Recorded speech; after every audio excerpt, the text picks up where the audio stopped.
Shabbat Shalom, everyone. This Shabbos, a very special Shabbos. We bless the upcoming month of Adar, as it says, Mishenichnas Adar Marim B'Simcha. That when we go into Adar, we add in joy. And so may everyone add much joy into their lives. This is a special Shabbos, Rabbi Chaim, and joy. And we begin preparing for the holiday of Purim. In this week's Torah portion, Parshat Yisro, Jethro, the most famous thing in this week's Torah portion is, of course, the Ten Commandments. We're going to read in the synagogue tomorrow. We're going to rise up as we remember receiving the Ten Commandments, the most important and pivotal moment, the greatest revelation in the history of the Jewish people, and something we're reminded of every single day, the mitzvahs of the Ten Commandments. And of course, on our ark, we have our Ten Commandments, and all the way through. If you'll notice, the first word, Anochi, is not a word which is used very often in the Torah. Actually, the word Ani is I. Anochi Hashem Elokecha means I am God, your Lord. But in reality, the word Anochi is the word for I is always the word Ani. Ani is the word for I. We know that in Hebrew, and we know that in biblical Hebrew.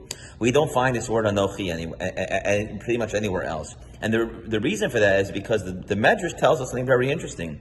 The word Anochi is not actually it wasn't actually a Hebrew word, but Anochi was an Egyptian word for I. What's going on here? The Jewish people just left Egypt. They left Mitzrayim. They left the ultimate prison which they were enslaved for 210 years.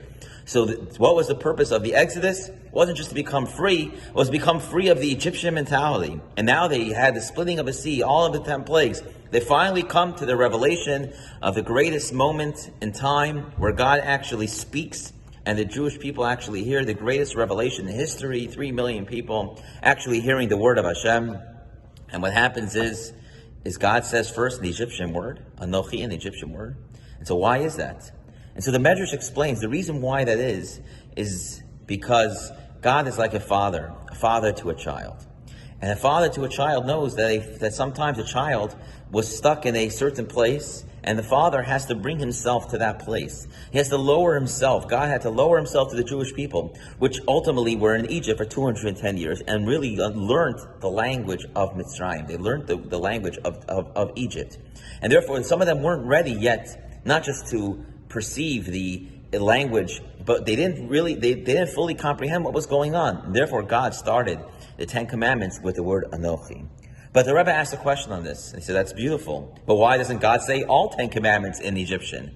And the answer the Rebbe explained is because something deeper over here. Anochi is because God is lowering himself to the Jewish people who are still stuck in that Egyptian concept. But the rest of the 10 Commandments tells us it's time to come out. It's time to be taken out of your limits. The word Mitzrayim comes from the word Meitzar, which means boundaries. And it's time to become limitless. Break out of that previous prison mentality that you had in Egypt. And so God goes down into the Egyptian mentality. In the first word of the holiest moment, he uses the Egyptian word. And then the rest of the time, he pulls out the Jewish people. As a father should take their child stuck on something that may have their own prison mentality, their own prison psychology. But that doesn't mean that we get them stuck there. We lower ourselves down to that space so we can speak the same language, but then we bring them up. And this is what the Rebbe explains about the 10 Commandments. God started the word Anochi, started with the word of an Egyptian in order to ultimately take us out of the spiritual meaning of Egypt. And teach us something very powerful in life, is that sometimes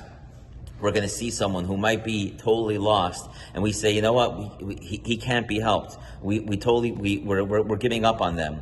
You know, don't waste your time with him. He's lost.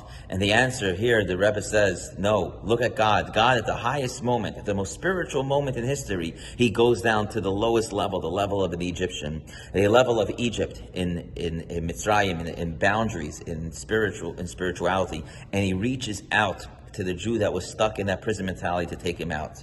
And so there's a famous story of Reb Mendel Futterfass, who would say the story about when he was in prison with with one of the Cossack leaders. And the Cossack leaders told him a story about the Cossack horses. The Cossack horses were known famous because they were the most wild and brutal horses. And so he said, how do we find a Cossack horse? And so they would go into the forest, and they would see the Cossack horses running, and they would push the Cossack horses towards a river. And the ones that would run through the river, they would run and save their lives. But there was one or two that would actually come after they ran from the river. They would come back into the river to see if any of the young horses weren't able to get across. He said, that's the heart of a Cossack horse. From the Cossack horse, he says, in the prison of the Gulag, he was able to learn what it means to have a true heart. Sometimes we see a river and all we want to do is get past it. We also have to remember there are those who are struggling in the water that can't get out. We have to go there and bring them out, take them out of that Anochi, take them out of that Egypt, and bring them to the rest of the spirituality of the freedom of the Ten Commandments. Shabbat Shalom, everyone, and think about someone that you can help that might be psychologically imprisoned, and bring them out into revelation. We'll see you in Shul, and enjoy this very special Shabbat. Say L'chaim, Mishenichnas Adar, Marvin B'Simcha. Shabbat Shalom.